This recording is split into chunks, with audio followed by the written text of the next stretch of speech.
Gracias a todos, bienvenidos. A nombre de la Cátedra Alfonso Reyes, del programa Filosofarte y del Departamento de Difusión Cultural, les damos la bienvenida a esta charla con Flavio González Melo. Algunos de ustedes tuvieron ya la oportunidad de disfrutar del montaje de 1822 hace un par de semanas. Ahora podrán dialogar con él sobre todas las inquietudes, dudas, comentarios que les hayan surgido a partir de haber visto el montaje de 1822. Les voy a presentar brevemente quién es Flavio González Melo. Él es director, actor, guionista y dramaturgo. Es egresado del Centro de Capacitación Cinematográfica y del Centro de Estudios Cinematográficos de la UNAM, en los que ahora imparte clases. Ha participado en festivales de dramaturgia en Japón y Australia. Entre los reconocimientos que ha recibido se encuentran en 2 ocasiones la beca para jóvenes creadores del FONCA, un Ariel por su película Domingo 7 y su guión 40 grados a la sombra. Obtuvo el 3er lugar en el concurso de guiones de cortometraje organizado por el INCINE. Mención especial en el primer concurso de teatro Salvador Novo. Sus obras se han representado con éxito en múltiples escuelas, foros profesionales y foros universitarios. Es autor, entre otras obras teatrales, de Cómo escribir en la adolescencia, Así como la ves, 1822 y Las Curay o La brevedad del poder, que ustedes podrán apreciar del 15 al 17 de octubre en una producción también de difusión cultural. Entonces los dejo en compañía de Flavio. Él les va a platicar unos momentos sobre cómo fue su proceso de creación de 1822, cómo fue que se le ocurrió escribir sobre Iturbide y sobre el padre Mier y hacernos un personaje tan divertido y tan entrañable como él. Y después tendrá un diálogo para que ustedes puedan platicar con él de lo que gusten. Bienvenido, Flavio, muchísimas gracias por estar aquí.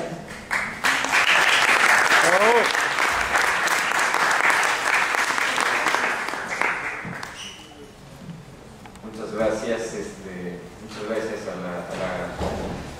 al TEC y a la cátedra por invitarme. Y yo la verdad es que era un viejo sueño que en 1822 se presentara aquí en Monterrey. Cuando la obra se estrenó en la Ciudad de México, varias veces como que intentamos traerla. Era un montaje grande y eso estaba complicado, pero bueno, creo que la voz de Fray Servando tenía que regresar por medio del teatro aquí a su cuna, ¿no? A Monterrey. Bueno, el origen de esta obra realmente es muy difícil saber en qué momento propiamente se origina la obra, ¿no? Como que se van, yo creo que se van, digamos, sembrando elementos que a veces en el lapso de años van desarrollándose y de pronto cuajan varios de ellos en una sola cosa, que es, digamos, la idea ya reconocible como la idea definida, primigenia de una obra, ¿no? Yo creo que entre esos elementos que dieron lugar a la obra, el más lejano que recuerdo es probablemente en 4º de primaria. Recuerdo que en el libro de la SEP, del libro de texto gratuito de historia, bueno, ciencias sociales le decían muy setenteramente en esa época.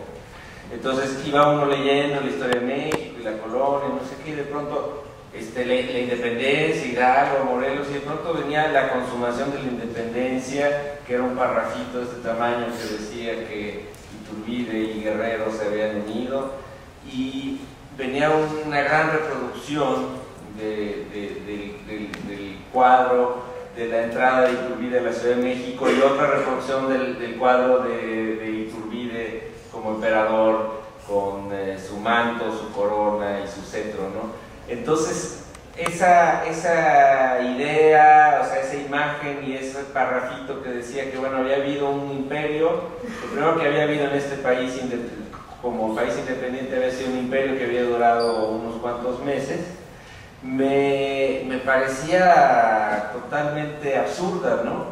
Como que alguna vez fuimos un imperio en México, un imperio era como una contradicción. Y bueno, sin embargo me parecía fascinante porque claro, te remite a todas estas historias de reyes y tal que uno ve en el teatro, en las películas, en las novelas. Y bueno, ahí quedó, pero digamos que Iturbide desde ese momento era como una figura que me resultaba fascinante entre digamos, épica y ridícula, ¿no?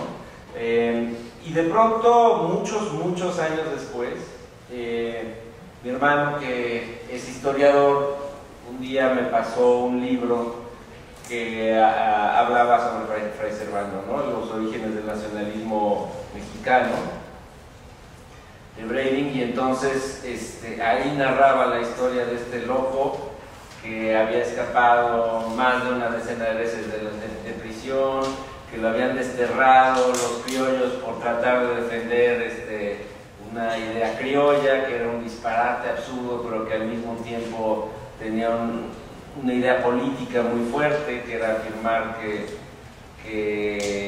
la imagen de la Virgen de Guadalupe, que se venera en el Tepeyac, no está impresa en la tilma de Juan Diego, San Juan Diego ahora, sino que ese era digamos, las ropas con las que Santo Tomás Apóstol había venido a predicar en el primer siglo de nuestra era y había sido conocido como Quetzalcóatl, ¿no? Y entonces, bueno, todo esto me parecía verdaderamente pues delirante, ¿no? Me metí a leer las memorias de Fray Servando, que tienen una parte muy árida, que es la parte casi como diríamos hoy un expediente de la Comisión de Derechos Humanos, donde él hace una larga disertación de por qué fue injusto que a él lo desterraran por haber dicho esto que dijo sobre la Virgen y Santo Tomás, que ocupa una gran porción de las memorias. Pero si uno quita eso, que es árido y es difícil, aunque muy interesante, si uno quita eso, lo que tiene, yo creo, es una de las piezas literarias más increíbles de nuestras letras. Es decir, pocas veces, creo yo, pocas veces valorada. Cuando se habla de la literatura del siglo XIX, pues se habla, ¿no?, desde luego de todos nuestros liberales que escribían entre guerra y guerra, se aventaban 3 novelas, y luego, desde luego, de Lizardi, con quien creo yo que Fray Servando comparte muchas cosas, empezando por la capacidad de usar el sarcasmo como un arma política. Y yo encuentro que las memorias de Mier son una pieza literaria muy interesante. Y digo literaria adrede porque, aunque son memorias autobiográficas, con Mier uno nunca sabe si lo que está afirmando ocurrió o no ocurrió, y uno nunca sabe si él sabe si ocurrió o no ocurrió, porque parecería ser que él acomodaba muchas veces la verdad histórica, digamos, la verdad de los hechos que habían ocurrido a su conveniencia, para justificar cierto comportamiento, para evadir cierta sentencia, o simplemente para afirmar lo contrario de lo que había afirmado hace 10 años. Parecería, y eso lo vimos en los medios todos los días, que contradecirse es un signo de oportunismo político, de inconsistencia ideológica en estos tiempos. Bueno, pues Fray Servando, lo interesante es que él se contradijo en muchas cosas toda su vida, ¿no? Inventó muchas cosas también sobre sí mismo, hizo una cierta mitología sobre sí mismo, pero claro, en el centro de todo eso hay algo que siempre, digamos, está como una especie de esencia del personaje, que tiene que ver, por supuesto, con una lucha por la soberanía nacional o por la libertad y todo esto, pero también creo yo, y eso es lo que teatralmente me parecía más interesante, por desnudar los vicios de la clase política, sobre todo cuando se inicia inicia la nación independiente. Y bueno, cuando yo me metí a hacer un poco de investigación sobre cómo era ese primer congreso constituyente, ¿no?, del que había formado parte Mier, pues me quedé pasmado porque de pronto me encontraba afirmaciones que parecían salidas de un periódico del día en que yo estaba investigando más que de 200 años antes, como por ejemplo cuando justamente acaba de caer Iturbide y entonces se vuelve a reunir un congreso y le hacen una especie de, no es un juicio como en la obra es un juicio, sino es una especie como de auditoría, diríamos, y bueno, hay acusaciones como y se robó tanto dinero y los carros que iban hacia el Golfo de México acompañándolo se hundían en el fango a la altura de Jalapa de la cantidad de oro que traían, y todo ese oro está depositado en bancos de Suiza, ¿no? Textual. Decía, bueno, pues era exactamente lo que se decía de Salinas, y lo que se seguirá diciendo de muchos otros presidentes mexicanos. Entonces, bueno, digamos que empecé a encontrar una serie de elementos ya en la investigación más amplia que me remitían como a ciertas conductas y ciertos vicios y ciertos comportamientos de la clase política mexicana, de nuestros gobernantes, tanto en el poder ejecutivo como Iturbide, como los diputados. Y a mí me sorprendió una cosa, porque ahora estamos muy acostumbrados a que los diputados se partan la cabeza en la Cámara y se digan cosas tremendas, pero yo de niño crecí todavía como en un México donde la Cámara de Diputados era una especie de club donde se premiaban carreras políticas y que su única función era aprobar lo que el presidente les mandaba. Yo creo que al año siguiente de ver aquella imagen de Iturbide, yo creo que fue en quinto de primaria, cuando en la clase de civismo me llevaron a la Cámara de Diputados, ¿no?, que todos los días recibe contingentes de niños ahí arriba en las graderías, pues para ver cómo funciona el templo de las leyes. Y entonces lo que yo vi era 1979, y era justo antes de que con la ley de López Portillo y Reyes Heroles se abriera la Cámara de la Oposición un poquito, empezó la transición en el 79, pero esto era justo antes, entonces era casi exclusivamente el PRI, y supongo que habría un par de diputados del PAN. Y entonces, pues yo me acuerdo mucho, se me quedó muy grabado en esa época en la que no existían las computadoras personales ni nada, ver que los diputados, ¿no?, varios de ellos tenían unas televisiones chiquitas que eran como cosas que solo se podrían traer de contrabando de Estados Unidos y tal, y entonces pues, durante la sesión ellos veían la tele, ¿no?, porque decía el Gallardo y no importaba mucho, y de pronto estaba todo así muy aburrido y alguien subió y dijo, todo está muy bien, diputado, pero yo lo que quiero preguntar es ¿qué pasó con las camionetas que le dio el partido para hacer no sé qué cosas? ¿Se las robó usted? ¿Se robó ese dinero? Y entonces subió el otro diputado, todos eran del mismo partido, más bien eran como, supongo, de grupos diferentes, y usted, diputado, dice que yo me robé las camionetas, pero es un mentiroso, y además si tiene algo que decirme, nos salimos ahorita y que me lo diga en mi jeta y a ver si nos partimos la mano, ¿no? Entonces, pues esa fue la clase de civismo que recibimos los niños que fuimos ese día, y como que eso la verdad es que me hizo ver la política mexicana de una manera muy distinta. Hoy en día en el canal legislativo es el pan de todos los días. En aquella época todavía había como esta solemnización de las formas. Y de alguna manera las escenas que ocurran en la Cámara de Diputados en la obra en 1822, pues tratan de rescatar justamente eso que vi, ¿no?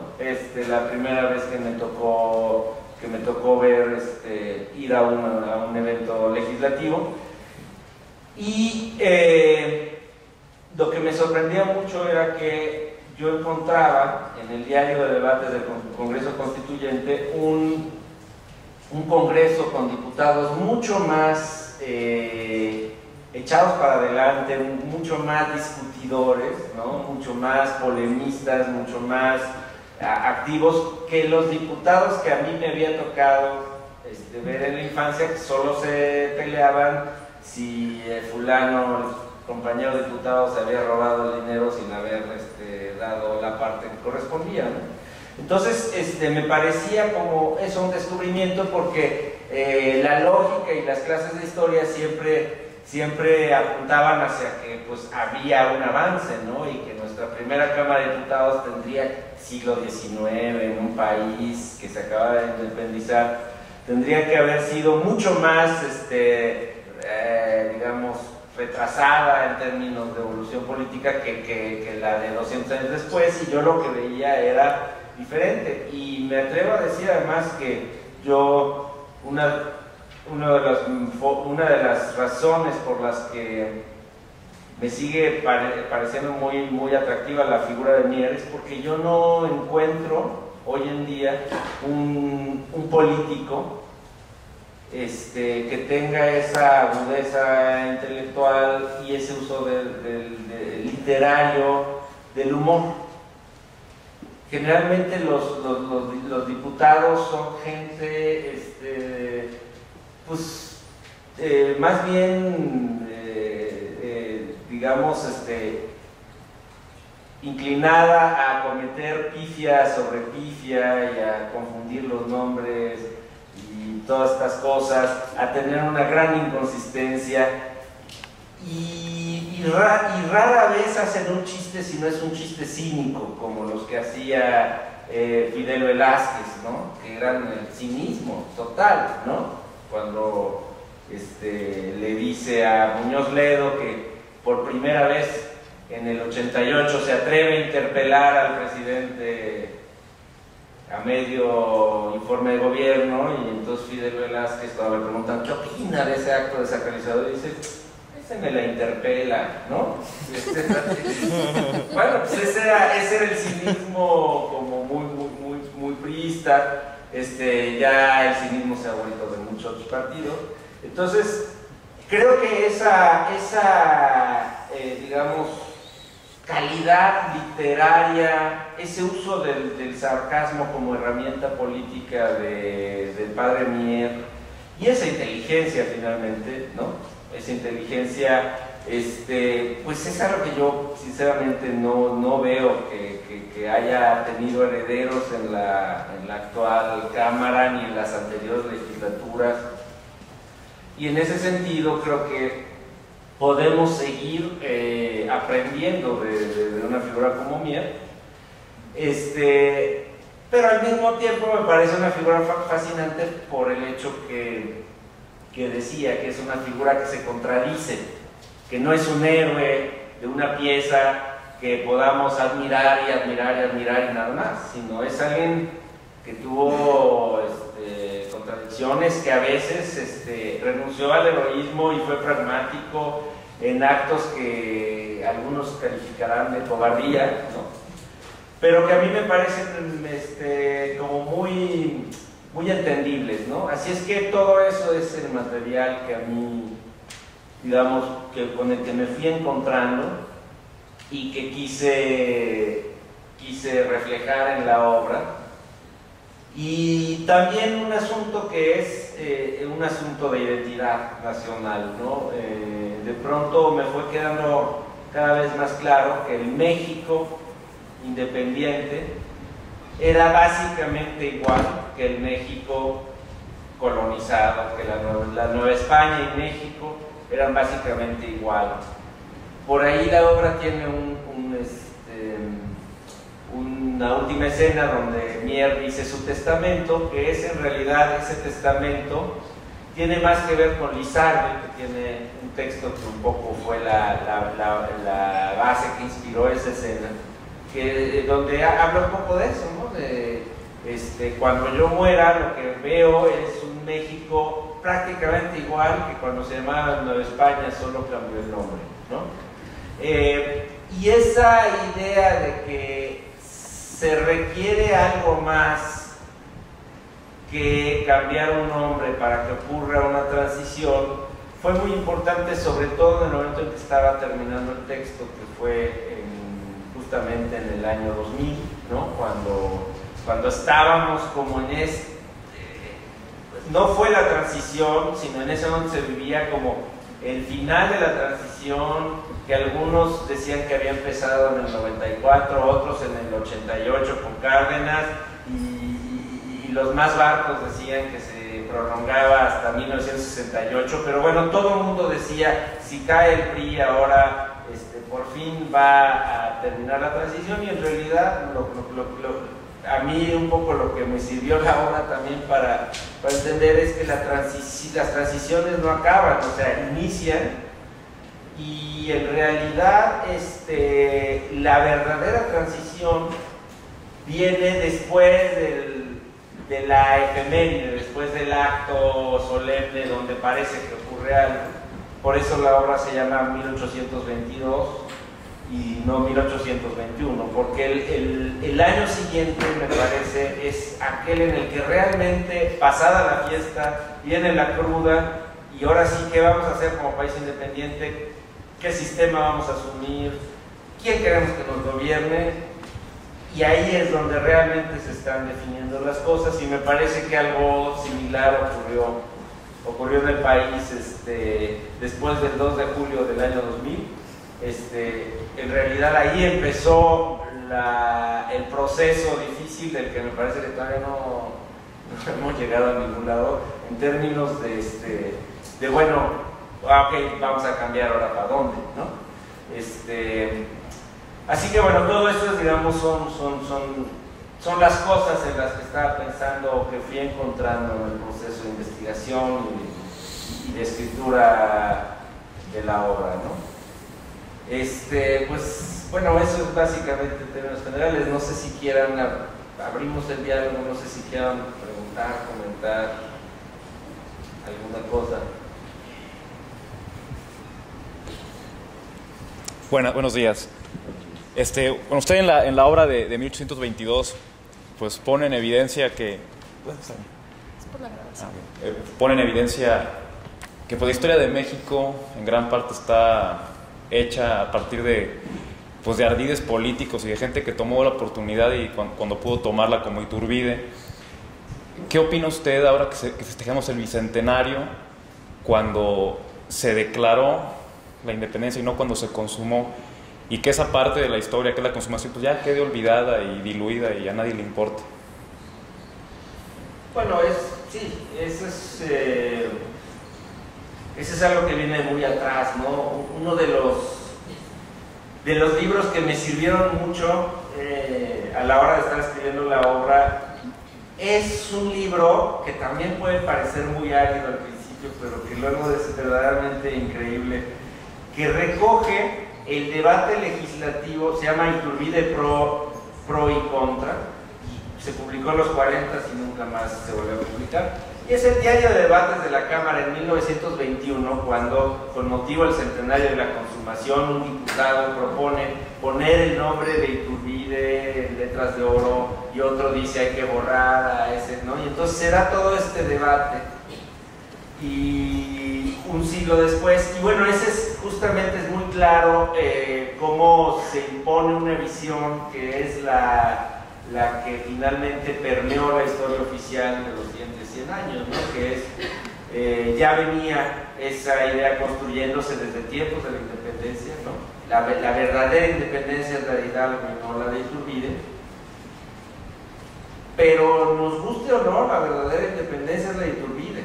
Es decir, ideológicamente no lo sé, en una esencia histórica moralmente no lo sé, pero la independencia la hizo Iturbide, y lo que hizo fue un golpe de Estado. Así se consumó la independencia en México, como en muchos otros países, nada más que aquí nos tardamos 11 años, ¿no? Lo curioso de la independencia de México es que la haya iniciado pura con las huestes populares, y no que se haya hecho un golpe de Estado criollo como en otros países. pero sí creo que eso genera una especie de esquizofrenia nacional que está presente en muchas otras cosas, en nuestra relación con la conquista, por ejemplo, la idea de que nos vinieron a conquistar y aquí estábamos nosotros, o vinimos a darle civilización, y nunca hay la idea de integrar las dos cosas y decir, bueno, siempre es como esta duplicidad que tenían los criollos. Por ejemplo, Fray Servando decía: yo soy heredero de los primeros conquistadores, pero también del último rey azteca, ¿no? Y es la esquizofrenia nacional, o sea, soy esto, pero también esto que es lo opuesto. Y un poco con la independencia, entonces se generan dos independencias, ¿no? La verdadera y la real. O sea, entonces, ¿cómo que la verdadera y la real? La verdadera no es la real. Pues no, en México no, están diferenciadas. Ahora, si me preguntas sobre el bicentenario, yo, mira, soy enemigo de los chauvinismos. Yo creo que no hay que ponerse de México, México rara y todo, pero sí hay un contrasentido muy esencial en decir: vamos a festejar la independencia de México, ¿cuánto nos cobra el australiano eso? O sea, es como absurdo, ¿no? Ir a contratar afuera un cuate para que hagan los festejos que finalmente los hacen mexicanos, ¿no? Pero el que se lleva el crédito y el billete, pues es un extranjero. Híjole, pues qué te puedo decir, yo creo que eso habla de la idea que en este momento se tiene en el gobierno de lo que es independencia. Pero bueno, más allá de eso, yo creo que son muy relativas las efemérides, y eso era algo que también trataba yo de reflejar en la obra. Son inventos. La independencia como efeméride es un invento, y de hecho la independencia durante un siglo se festejó, un poco menos de un siglo se festejaba el 16 de septiembre, y ahora resulta que el día de la independencia es el 15, no el 16, porque era el cumpleaños de Porfirio Díaz y bla bla bla. Entonces, bueno, pues así de caprichoso puede ser el que sea esa fecha y no otra, ¿no?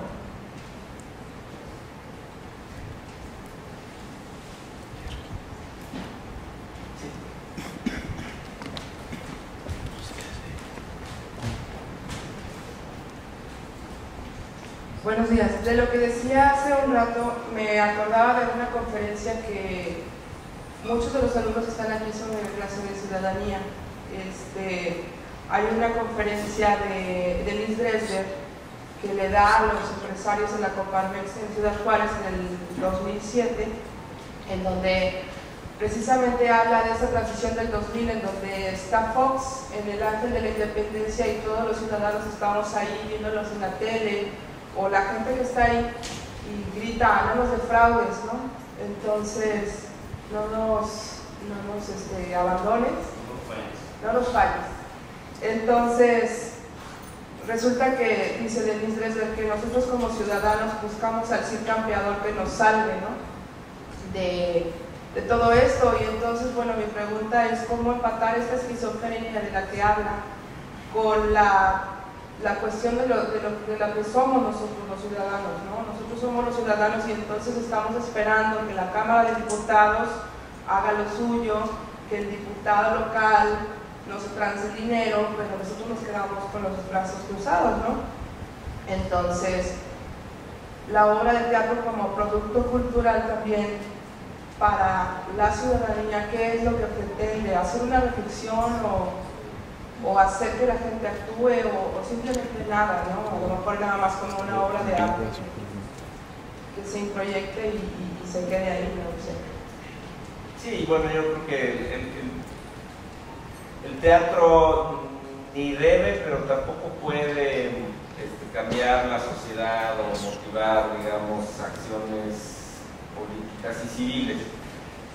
Sin embargo, el arte en general yo creo que sí modifica al ser humano, y eso tendrá consecuencias, aunque no forzosamente son tan predecibles como decir, y por lo tanto ahora la gente va a tratar de cambiar su sistema político o lo que sea. Yo creo que uno de los intereses del arte es, pues, esta posibilidad de tomar conciencia de lo que uno es, ¿no? Ahora, lo que cada quien haga con eso pues ya será cosa de cada quien. En todo caso, yo creo, como afirmaba Brecht, que el teatro sí tiene la posibilidad de transmitir una serie de ideas y de tratar de incidir en su realidad o lo que sea, pero digamos, su principal cometido es divertir a la gente, ¿no? Y eso está mal visto, parecería, pero eso también es parte de la esquizofrenia nacional, porque por un lado está mal visto como en una cosa muy intelectual, y ¿no? Pues como divertir, bueno, lo decía Bertolt Brecht, que era un artista y además era un artista marxista, ¿no? Y curiosamente quien estaría de acuerdo en este país con eso, pues no serían los herederos de Brecht, sino probablemente Azcárraga, ¿no? Que diría desde una postura ideológicamente muy diferente, pero bueno, creo que la gran enseñanza de Brecht es que esa diversión puede ser no indulgente, ¿no? Es decir, lo que hace un programa mediatizado de chistes en la televisión es hacer una especie de consenso. A ver, ¿qué chiste haría reír a más o menos a la mayor cantidad de gente aquí? Pues ese chiste contamos, y generalmente es un chiste que todos nos sabemos y reímos como mecánicamente, ¿no? Porque como estímulo-respuesta. Cuando nos dicen una palabra X en el escenario, cuando alguien en el escenario es muy claro, hay una obra de teatro y de pronto dice ¡pendejo!, la gente se ríe, pero es una respuesta automatizada, no expresa realmente participar de la burla de algo, se transgredió algo. Y ese es el principio del humor. Ahora, sobre eso creo que se puede construir algo mucho mayor, y generalmente en los medios lo que se hace es quedarse ahí, quedarse nalga, grosería mal disimulada, ese tipo de cosas. Ya no sé si no partimos de ahí, pero bueno, no sé si pero llegamos, quién sabe.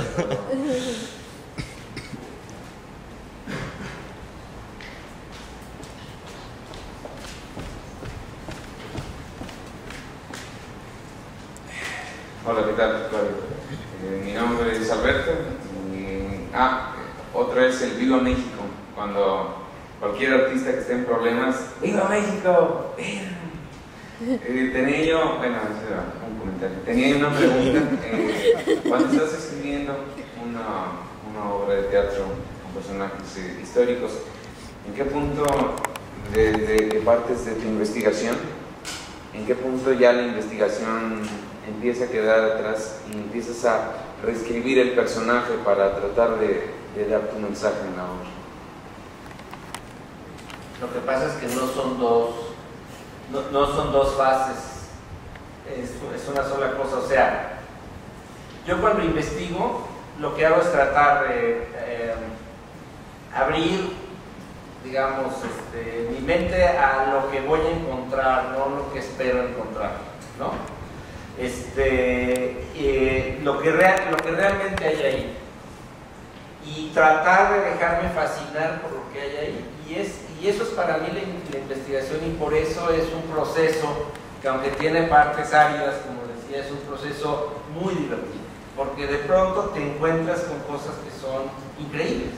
Por ejemplo, una que yo no sabía, aunque no es ningún secreto y cualquier historiador lo sabe, pero yo en lo personal, como muchos millones de mexicanos, yo no sabía que nuestro primer presidente había vivido en una cueva alimentándose de raíces y con el pelo crecido y todo esto durante casi 2 años, ¿no? Entonces cuando encontré esto y venía de haber visto todas estas cuestiones de la ilustración, del buen salvaje, como que hizo clic todo eso, y dije, claro, el ideal, y además veía yo la conducta de la izquierda en México en los 90, que prefería irse a su cueva antes que estar en la política, digamos, real. Y bueno, entonces como que de pronto todo eso me hizo decir, claro, tiene que estar Guadalupe Victoria, y tiene que estar en su cueva, y tiene que estar luego en Palacio añorando su cueva, donde era más feliz entre otras cosas porque era más fácil tener una actitud en el total ostracismo y autoexilio, ¿no? Entonces, en realidad la investigación va haciéndome encontrar mi propio discurso respecto a los hechos, pero sí trato de que ese discurso no sea previo, porque entonces creo que entonces uno se pierde. Entonces cuando uno ya tiene claramente yo voy buscando esto, ¿no? Pues uno de pronto puede pasar de largo y no ver algo que es mucho más interesante. Yo lo que busco generalmente son paradojas. Ese es, digamos, uno de mis sistemas de trabajo tiene que ver con buscar paradojas, porque me parece que esa es la materia prima del dramaturgo. Entonces, en la medida en la que algo es contradictorio y difícil de resolver, funciona para el teatro. Y la historia de México está llena de paradojas, así es que realmente es muy fácil. Yo te diría que lo difícil no es encontrar el material, sino descartarlo, ¿no? O sea, yo la verdad me tardé 1 año haciendo la investigación, poco menos de 1 año, y 9 descartando, no 9, 7 años descartando, no todos los días, ¿no?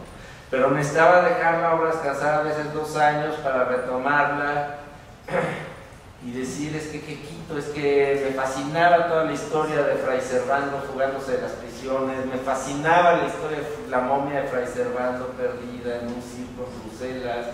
O sea, es tantas cosas que hay ahí. Y bueno, pues no sé, la verdad es que el novelista la tiene más fácil.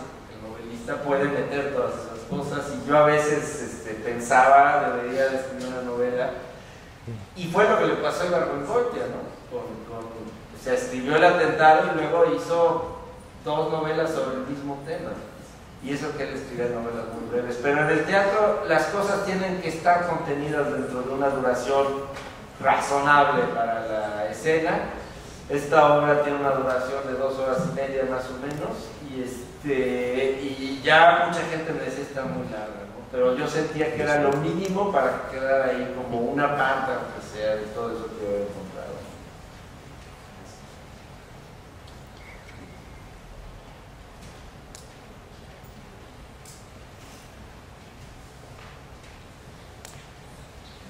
Considerando otras de tus obras como Las Curain, que tendremos la oportunidad de ver acá en el TEC, y Edith en Colofón, yo veo que hay una constante en tus preocupaciones que tiene que ver con el poder, con cómo se ejerce el poder, con qué es lo que el poder hace con las personas, o las personas con el poder, y la memoria.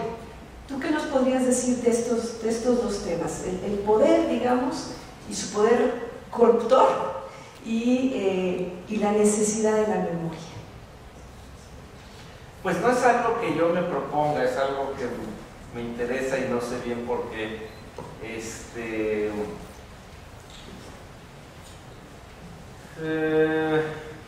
El poder, fíjate que es muy curioso, porque cuando se estaba montando 1822 para estrenarla en el 2002,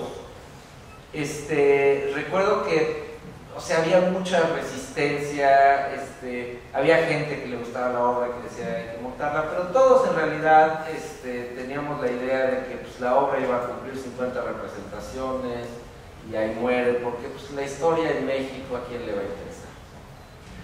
Y la sorpresa fue que la obra estuvo 450 representaciones en el teatro y no siguió porque bueno, pues ya se acabó ya tenían que entrar otras cosas. Y eso creo que habla ya no de mi relación con el poder, sino la relación del público con el poder. Y eso a mí lo que me hizo pensar fueron varias cosas. Una de ellas es que en realidad en México el segundo interés nacional después del fútbol es la política.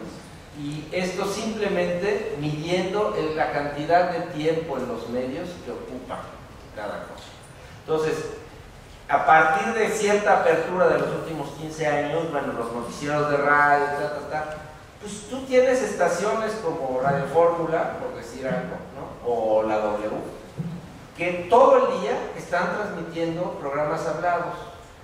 No sé, de las 12 horas que podemos ver como las de que la gente escucha porque está despierta, tal vez 2 serán dedicadas a espectáculo, 2 a deportes y el resto es política. O sea, el poder. Los noticieros, cuando yo era niño, como había más censura y era más aburrida la vida política, hablaban, hombre, una tercera parte de lo que pasaba en otros países y decían en Israel, ¿no? Y ciencia. Y hoy en día no cabe, pero ni por asomo, una nota sobre ciencia. Y si es internacional es porque, hombre, o sea, hubo un terremoto que devastó Chile. Si no, no. Hay demasiadas declaraciones políticas, insultos, se están peleando aquí, mataron a un alcalde. O sea, está tan fuerte el asunto del poder. Y yo no creo que ninguno de esos noticieros esté ahí sin falta con falta de rating, ¿no? O sea, están ahí porque la gente los escucha y porque creo que el mexicano tiene una fascinación por el poder. Ahora, un poco como esta cuestión que ahorita se comentaba con lo de Denise Dresser, o sea, es una relación un tanto pasiva, es cierto. O sea, es fascinarse con el poder, pero viéndolo, no forzosamente participando. Y creo que en momentos donde el presidencialismo mexicano estaba en su apogeo, no ha terminado para nada, pero estaba en su apogeo con López Portillo, Echeverría, esos presidentes que de pronto hacían de muelas y se demolía un pueblo entero y cosas así verdaderamente de faraón. La gente podía estar muy insatisfecha, pero había una fascinación en cierto punto como por esa figura casi divina. Entonces yo no sé si tenga que ver con los antecedentes políticos previos a la conquista o con el verticalismo absoluto del sistema colonial o con la mezcla de las dos, no lo sé. Pero sí creo que en México hay una fascinación por el poder. Yo lo que trato, yo la comparto. Entonces para mí es como he hecho cortometrajes sobre fútbol. Es un tema que me apasiona como mucha gente. Y para mí es lo mismo, es como hablar de una conversación ya iniciada hace mucho, ¿no? O sea, retomar una conversación para volver a... En el caso de Lascurain, lo que me parecía fascinante, de alguna manera Iturbide ya tiene esta cuestión efímera de un rey, pero por 10 meses, que es lo que duró como rey realmente. Y Lascurain era el caso extremo, 45 minutos, ¿no? Entonces, la verdad es que cuando me cayó el 20, me fascinaba por sí mismo, porque era como esta reina por un día y estas cosas, ¿no? Pero cuando me di cuenta de que 45 minutos era un tiempo totalmente teatral, entonces ahí como que cuajó la obra y dije, esos 45 minutos, esos son la obra. Vamos a ver un periodo presidencial en tiempo real y eso solo se puede hacer con Pedro Lascurain, porque el que le sigue duró 3 días y eso ya no es un tiempo real. Y había tantas cosas que decir, porque en realidad en la presidencia de Pedro Lascurain no ocurrió nada, pero en las que siguieron sí, y el Lascurain de la obra tiene más que ver con todos esos otros presidentes del siglo XX que con él mismo. Y se volvió una especie de sexenio en cámara rápida de cualquier otro presidente. Lo que ocurrió es que no cupo 45 minutos y la obra dura 1h30. Al interior de la obra transcurren 45 minutos divididos en 3/4 de hora que ni siquiera son iguales, ¿no? Está pensado un poco como los tiempos del sexenio. Los 2 años centrales son larguísimos porque hay muchas cosas que hacer y ya está el apogeo y parece que no va a terminar nunca, y los últimos 2 años siempre son vertiginosos y generalmente catastróficos, ¿no? Entonces, ahí lo que me parecía es que la situación permitía retratar lo que es el presidencialismo mexicano, por el cual yo siento esa fascinación y rechazo que creo que muchos otros en el país.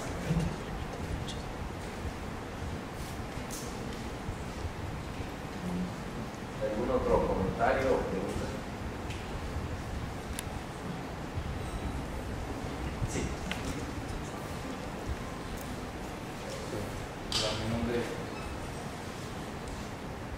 Hola, mi nombre es Héctor Ebel. Y bueno, ya habías comentado algo sobre que los personajes de la obra reflejan a los de la actualidad. Yo, bueno, sin saberlo, yo cuando vi la obra dije, esto no es el pasado, esto es ahorita. O sea, me quedó muy la imagen de los sitios pidiéndole dinero a los que tienen el poder. Entonces, mi pregunta es, cuando tú creas la obra y le das como la personalidad a los que actúan, ¿tomaste en cuenta algunos personajes de la vida política actual o tú creaste su forma de ser? No, en realidad, igual que en la otra obra, igual que en Las Corain, yo lo que traté de hacer es como una especie de destilado, ¿no? De destilado de muchos presidentes o de muchas figuras políticas, pero que ninguno fuera muy reconocible, porque me parece que eso ya lleva las cosas casi al cabaret, ¿no? Y eso le da una caducidad muy inmediata a los textos. Creo que ¿sabes lo que pasaba? Que realmente era muy curioso, porque como la obra estuvo mucho tiempo en escena, estuvo 3 años en escena, durante esos 3 años ocurrieron muchas cosas. Estrenamos en el 2002, cuando Fox estaba, todavía había gente que decía que iba a haber un cambio mayúsculo y tenía mucha popularidad todavía y tal. Todavía no se casaba con Marta Sagún. Y terminó en el 2005, cuando ya estaba el desafuero de López Obrador y ya Calderón se le había salido del huacal a Fox y se había vuelto candidato, y, en fin, como todo un panorama político muy diferente. Y a lo largo de esos 3 años, lo que ocurría es que, además, como ahora cambiaba la realidad semana a semana, pasaban cosas, y eso lo que hacía era como iluminar ciertos momentos de la obra, que parecían alusiones escritas para coincidir con la realidad y comentarla. Y yo en eso, y con el director, con Antonio Castro, fuimos muy cuidadosos de decir, no vamos a hacer un solo chiste de actualidad. Lo que parece un chiste de actualidad en realidad es la reiteración de viejas conductas que vienen, algunas desde la colonia, otras de la revolución, porque es un destilado, o sea, no todo lo que está en la obra viene de la colonia. Recoge también estas conductas de los diputados priistas de los 70s y tal.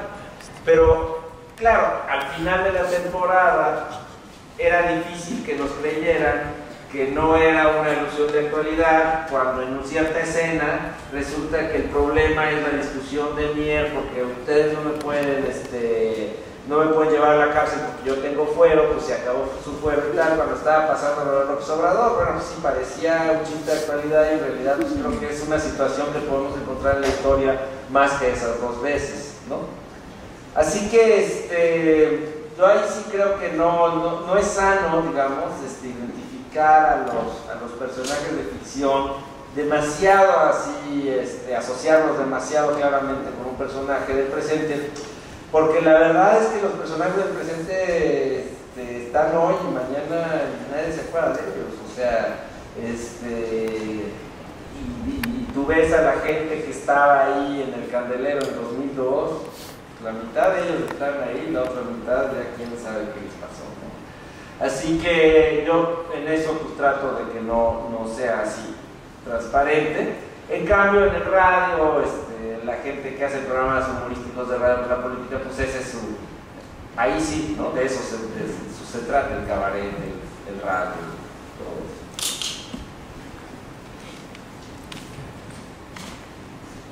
Muchas gracias, Flavio. Se nos acabó el tiempo. 2 invitaciones. Hoy pueden asistir a la conferencia sobre el teatro histórico en México. ¿Cómo se ha escrito teatro histórico en México? Nos la dará Flavio a las 4 de la tarde en el edificio Ceres, en la sala 1 del primer piso, de 4 a 5 de la tarde. Podremos tener la oportunidad de asistir a la conferencia, y también la invitación para que el fin de semana, que es 15, 16 y 17 de octubre, puedan ver la obra de Lascurain, o La brevedad del poder, montada por Difusión Cultural. Si van a la Ciudad de México, podrán ver una versión de Lascurain, La brevedad del poder, montada por el propio Flavio. Muchísimas gracias, y muchísimas gracias a ustedes también por su asistencia.